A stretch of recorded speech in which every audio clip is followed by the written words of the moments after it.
بيان إلى الرأي العام بعد كل الجرائم التي قامت بها الدولة الفاشية التركية من تاريخها القديم والجديد بارتكاب المجازر والإبادة على جميع شعوب المنطقة وتهجيرها قسرا والتغيير الديموغرافي للمنطقة، أقدمت يوم الاثنين بتاريخ 2/12/2019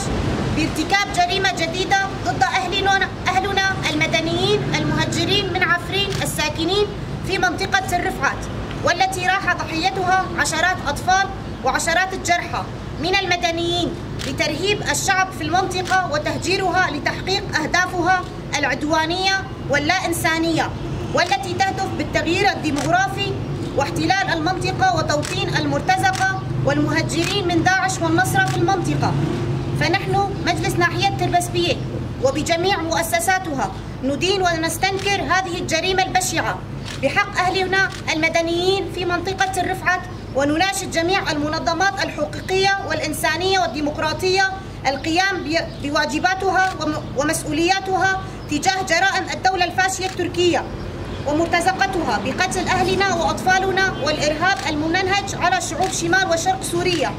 وفي المقدمة نطالب منظمة حقوق الإنسان وهيئة الأمم المتحدة بالقيام بمسؤولياتها التاريخية والإنسانية والأخلاقية لحماية المدنيين من المجازر والإبادة العرقية والدينية. كما نطالب دول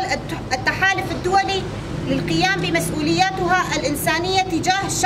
شعوب المنطقة وحمايتها من الإرهاب والإبادة التي يتعرض لها شعبنا على يد حكومة أردوغان ومرتزقتها في المنطقة. ونحن مكونات ناحية تربسبية بكردها وعربها وسريانها نعلن للعالم أجمع بأننا لن نسلم قرارنا لأحد،